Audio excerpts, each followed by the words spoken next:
اب تم اپنے خیمے میں بیٹھ جانا۔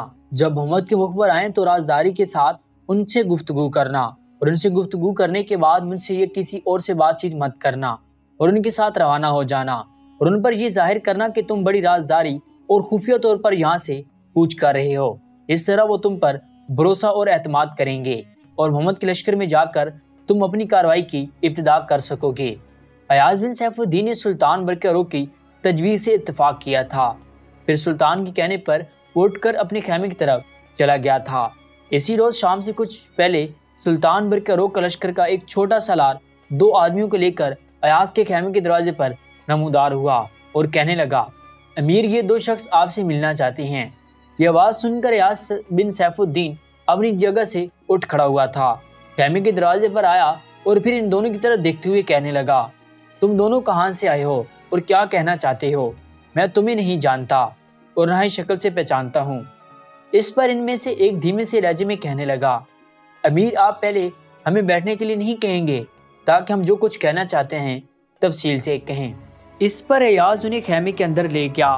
چھوٹا سالار جو دونوں کے ساتھ لے کر آیا تھا وہ چلا گیا۔ جب تینوں نشستوں پر بیٹھ کے تب گفتگو کا آغاز پھر ایاز بن سیف الدین نے کیا اور ان دونوں کی طرف دیکھتے ہوئے کہنے لگا، اب کہو تم کیا کہنا چاہتے ہو؟ اس پر ایک نے گلا صاف کیا، پھر کسی قدر ہچکچاتے ہوئے کہنے لگا، امیر ایاز، آپ جانتے ہیں رائے شہر پر محمد بن ملک شاہ قابض ہو چکا ہے۔ شاید یہ خبر آپ کے لیے ناقابل برداشت ہو کہ محمد بن ملک شاہ سلجوقی کے وزیر عبید اللہ نے سلطان برقرار کی ماں کا گلا گھونٹ کر اس کا خاتمہ کر دیا ہے۔ آپ کے دادا اور دادی دونوں اس نے گرفتار کر لیا ہے، ایک طرح سے یرغمال بنا لیا ہے۔ آپ کی طرف ہمیں بھیجا گیا ہے کہ اگر آپ سلطان برقرار کے لشکر سے نکل کر محمد کے لشکر میں شامل ہو جائیں اور محمد کے لشکر میں رہتے ہوئے اپنی کارگزاری سے یہ ثابت کریں کہ آپ خلوص کے ساتھ ان کے ساتھ کام کر رہے ہیں، تو پھر آپ کے دادا اور دادی دونوں آپ کے حوالے کر دیے جائے گا۔ اس موقع پر ایاز بن سیف الدین نے کچھ سوچا، پھر کہنے لگا، اگر میں ایسا نہ کروں تو پھر وہ کس رد عمل کا اظہار کریں گے؟ اس پر دوسرا قاصد بولا اور کہنے لگا، اگر آپ یہ بات نہیں مانتے تو پھر وہ آپ کے دادا اور دادی کو قتل کر دیں گے۔ اس پر ایاز بولا اور کہنے لگا، میرا دادا اور دادی کے علاوہ بھی میرے گھر کے 3 افراد اور تھے، ان کا کیا بنا؟ جواب میں وہی مخبر بولا اور کہنے لگا، آپ کے گھر سے صرف 2 ہی افراد ملے، ایک آپ کا دادا اور دوسری آپ کی دادی، جن مہمانوں کا ذکر کر رہے ہیں وہ حویلی میں نہیں تھے۔ اسی بنا پر عبید اللہ نے آپ کے دادا اور دادی کو ہی یرغمال بنایا۔ اب آپ جو جواب دیں گے وہی جواب ہم واپس عبید اللہ سے کہہ دیں گے۔ اگر تو آپ ہمارے ساتھ محمد کے لشکر میں چلیں گے تو آپ کے دادا اور دادی سلامت رہیں گے، دوسری صورت میں عبید اللہ نے ان دونوں کو موت کے گھاٹ اتار دے گا۔ کچھ دیر خاموش رہ کر ایاز بن سیف الدین کچھ سوچتا رہا، شاید وہ ان دونوں کو اچھا تاثر دینا چاہتا تھا۔ تھوڑی دیر بعد وہ بولا اور بڑی رازداری میں دونوں کو مخاطب کر کے کہنے لگا، دن کے وقت میرے یہاں سے نکلنا میرے اور تم دونوں کے لیے خطرناک ہوگا۔ سورج غروب ہونے کا انتظار کرتے ہیں اور مغرب کی نماز یہاں ادا کرنے کے بعد میں تمہارے ساتھ محمد کے لشکر کی طرف روانہ ہو جاؤں گا۔ ایاز بن سیف الدین کی یہ الفاظ سن کر ان دونوں کی خوشی کی کوئی انتہا نہ تھی، وہ مان گئے، لہٰذا مغرب کی نماز انہوں نے وہیں ادا کی۔ اس کے بعد ان دونوں کے ساتھ ایاز بن سیف الدین سلطان برقرار کے لشکر سے نکل کر محمد بن ملک شاہ سلجوقی کے لشکر کی طرف رخ کر رہا تھا۔ ایاز بن سیف الدین کی روانگی کے بعد سلطان برقرار نے اپنے لشکر کے ساتھ پڑاؤ ختم کر کے پھر کوچ کیا۔ اب اس کا رخ بغداد کی طرف تھا۔ سلطان برقرار کے لشکر میں اب بڑے سالاروں میں سے نیال بن انوشگین رہ گیا تھا، لہذا لشکر کی کمانداری اس کے ہاتھ میں دے کر پورے لشکر کے ساتھ سلطان برقرار نے بغداد کا رخ کیا تھا۔ بغداد کوتوال سعداللہ گور ایک بہترین سالار بھی تھا۔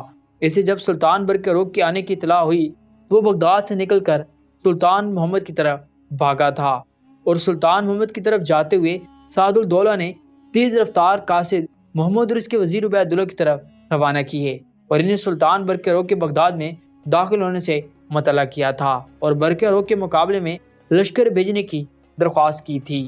محمد کے لشکر میں اس کے بڑے بڑے سالار تھے، ان میں سے نمایاں موصل کا ولی کربوگا چکرمش جیسے سلطان کو برقرار نے والی جزیرہ ابن عمر کا عامل مقرر کیا تھا، اور تیسرا بڑا سالار سرخاب بن بدر تھا۔ جب سعد الدولہ کا پیغام محمد کے نام آیا تو اس میں التجا کی گئی تھی کہ سلطان برقرار بغداد میں داخل ہو چکا ہے، لہٰذا اسے بغداد سے نکالنے کے لیے محمد ایک لشکر بھیجے۔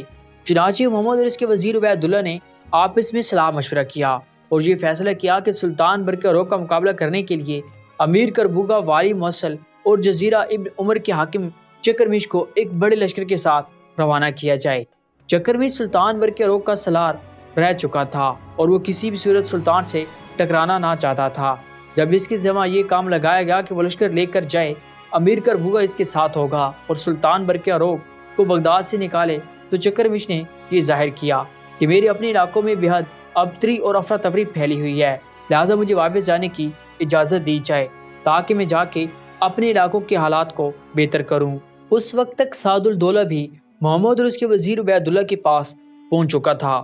مورخین لکھتے ہیں کہ سعد الدولہ جو بغداد کا کوتوال تھا، وہ چکرمیش کا یہ جواب سن کر ہکا بکا رہ گیا تھا۔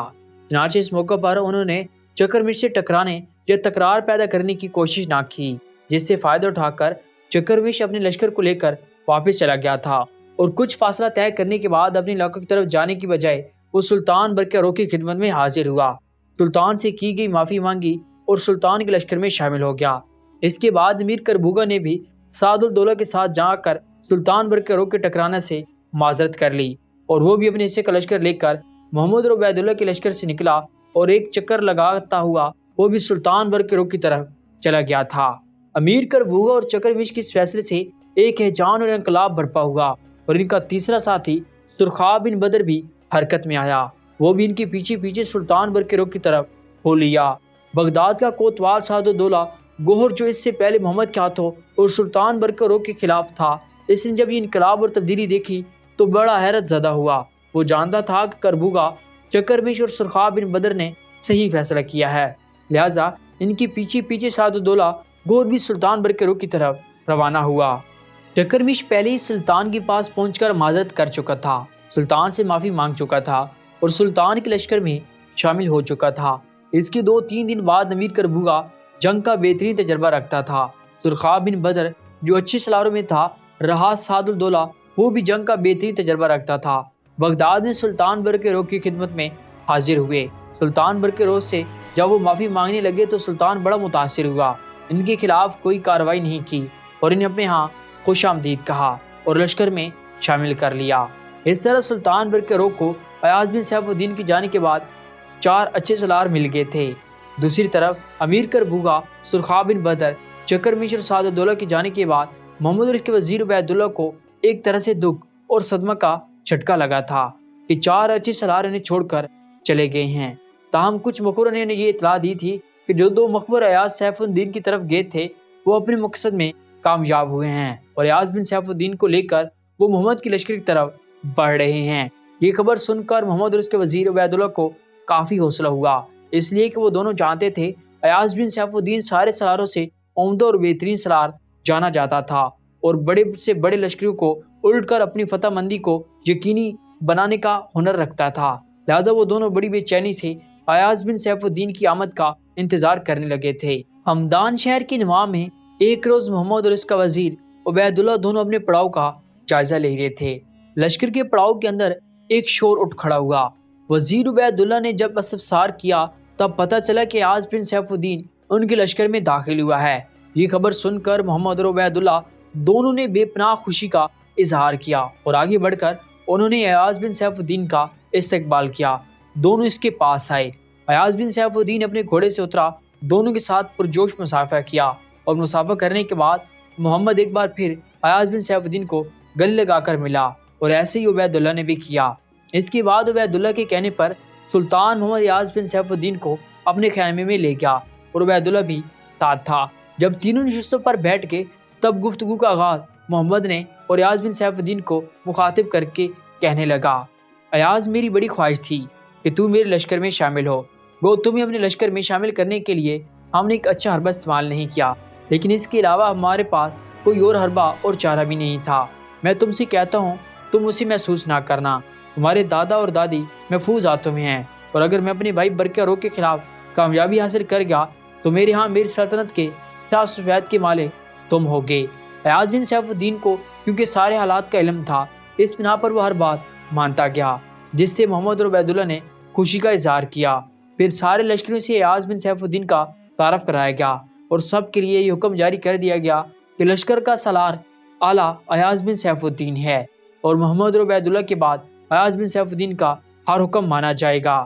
یہ ساری کارروائیاں کرنے کے بعد محمد اور عبیداللہ نے ہر طرح سے ایاز بن سیف الدین کی خاطر تواضع اور اس کی خوشی کا ہر کام کرنا شروع کر دیا تھا۔ دوسری طرف جب امیر کربوگا، چکرمش، سرخاب بن بدر، سعد الدولہ گوہر چاروں سلطان برقرار کے پاس بغداد پہنچ گئے تو چند دن بغداد میں سلطان برقرار نے اپنے لشکر کو آرام کرنے اور سستانے کا موقع فراہم کیا۔ اس کے بعد وہ بغداد سے نکلا اور اپنے بھائی محمد سے ٹکرانے کو روانہ ہوا۔ مورخین اس سلسلے میں لکھتے ہیں کہ سلطان برقرار دارالخلافت بغداد سے اپنے بھائی محمد کے لیے روانہ ہوا۔ شہر زور سے ہو کر گزرا، 3 روز شہر زور میں قیام پذیر رہا۔ اس کے بعد مزید پیش قدمی کرنی شروع کی اور مورخین یہ بھی لکھتے ہیں کہ جب سلطان برقرار ہمدان کے قریب پہنچا تو ہمدان کے والی نے سلطان برقرار کو ہمدان سلطان کے حوالے کرنے کی پیشکش کی، لیکن سلطان نے اس پیشکش کی کوئی اہمیت نہ دی اور اپنے بھائی محمد سے نمٹنے کے لیے آگے بڑھا۔ مورخین یہ بھی لکھتے ہیں کہ محمد اور اس کا وزیر اور ایاز بن سیف الدین اپنے لشکر کے ساتھ ہمدان سے چند کوس کے فاصلے پر پڑاؤ کیے ہوئے تھا، لہذا دونوں لشکر وہیں ایک دوسرے کے سامنے صفا راہ ہوتے ہوئے نظر آئے۔ جنگ کی ابتدا محمد کی طرف سے ہوئی۔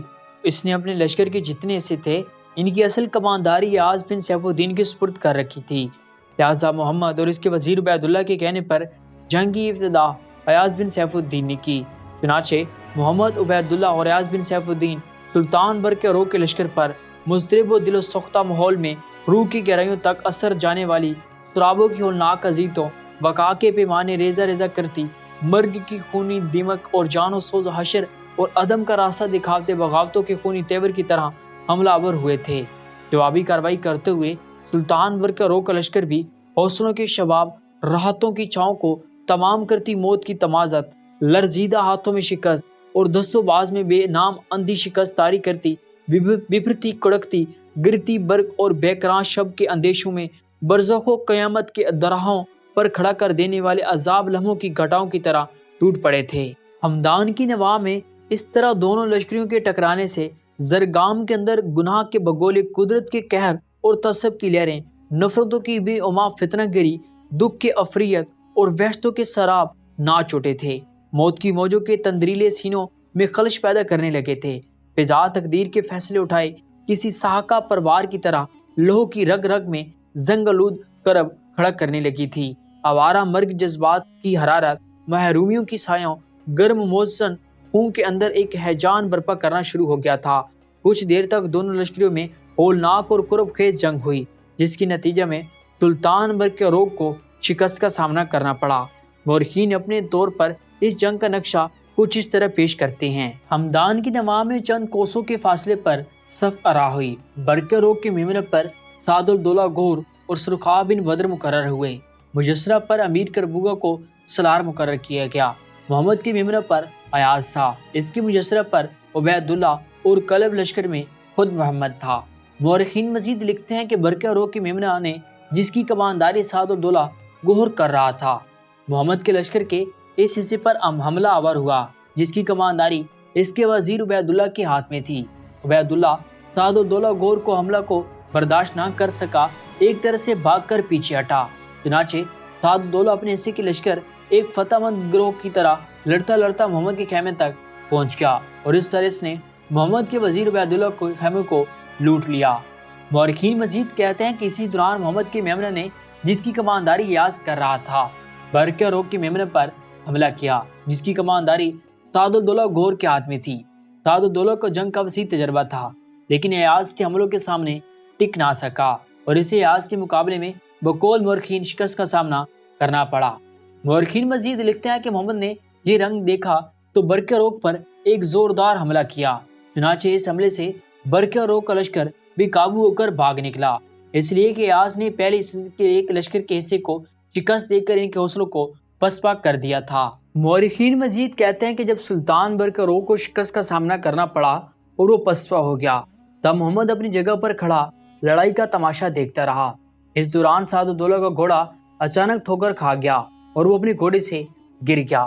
اس کا گرنا تھا کہ محمد کے خراسانی لشکر نے آگے بڑھ کر سعد الدولہ کا سر کاٹ دیا۔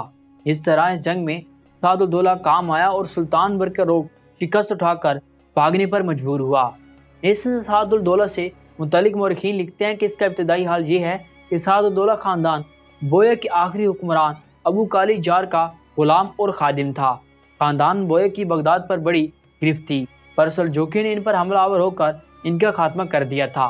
بہرحال جب سلجوکیوں کے ہاتھوں خاندان کو بویہ کو شکست کا سامنا کرنا پڑا تو سعد الدولہ تبرک نام کا قلعہ میں چلا گیا، کیونکہ خاندان بویہ کے آخری حکمران ابو کالی جار نے اس کے بیٹے ابو نصر کی خدمت کے لیے مقرر کیا تھا۔ ابو نصر کے مرنے کے بعد یہی سعد الدولہ سلطان ملک شاہ سلجوقی کے باپ الپ ارسلان کی خدمت میں رہنے لگا۔ انتہائی کفایت شعار اور منتظم تھا۔ سلطان الپ ارسلان اس نے واسط کی حکومت دی اور بعد میں دارالخلافہ کا کوتوال مقرر کر دیا۔ سلطان الپ ارسلان کے قتل کے بعد اس کے بیٹے سلطان ملک شاہ سلجوقی نے سعد الدولہ کو سفیر بنا کر دارالخلافت بغداد روانہ کیا۔ سعد الدولہ نے نہایت خوبی اسلوبی سے اس خدمت کو انجام دیا۔ دارالخلافت بغداد کے نظم و نسق کی خدمت کی اس کے سپرد ہوئی۔ مورخین لکھتے ہیں کہ قدرت کی جانب سے جو عزت سعد الدولہ کو حاصل ہوئی تھی کسی غلام اور خادم کو نصیب نہیں ہوئی۔ اراکین دولت اس کی قبضے میں تھی۔ سردان لشکری کی اطاعت کو خوش نصیبی سمجھتے تھے۔ مختصر یہ کہ سعد الدولہ سلطان برقرار اور محمد کے مابین ہونے والی جنگ کے دوران اپنی جاں ہار بیٹھا۔ جس وقت برقرار اور محمد کے درمیان جنگ ختم ہوگی اور لشکری مختلف ٹولوں میں بٹ گئے آرام کرنے لگے تو کچھ زخمیوں کی دیکھ بھال اور تیمارداری کر رہے تھے۔ ایاز بن سیف الدین ایک چٹان پر آ کر دستانے کے لیے بیٹھ گیا۔ زیادہ دیر نہ گزری تھی کہ ایک بھری ہوئی جسم کا قد آور جوان آہستہ آہستہ چلتا ہوا ایاز کے قریب آیا۔ جس چٹان پر ایاز بیٹھا ہوا تھا اس چٹان کے قریب آ کر رکا، کچھ دیر غور سے ایاز کا جائزہ لیا، پھر بڑی اپنائیت اور بڑی محبت میں ایاز کو مخاطب کر کے کہنے لگا، امیر ایاز، آپ نے مجھے پہچانا؟ اس موقع پر ایک گہری نگاہ ایاز نے آنے والے شخص پر ڈالی، پھر کہنے لگا، میری عزیز، میں معذرت خواہ ہوں، میں نے تمہیں نہیں پہچانا۔ وہ شخص پھر سے بولا اور کہنے لگا، میرا نام سرخاب بن کیخرو ہے، اس سے پہلے سلطان برقرار کے لشکر میں آپ کے تحت کئی جنگوں میں کام کر چکا ہوں۔ میں ایک چھوٹا سالار تھا، اس بنا پر شاید آپ مجھے نہیں پہچان رہے۔ پھر دوبارہ وہ اپنائیت میں بولا، اگر آپ برا نہ مانیں گے تو میں آپ کے پاس بیٹھ جاؤں۔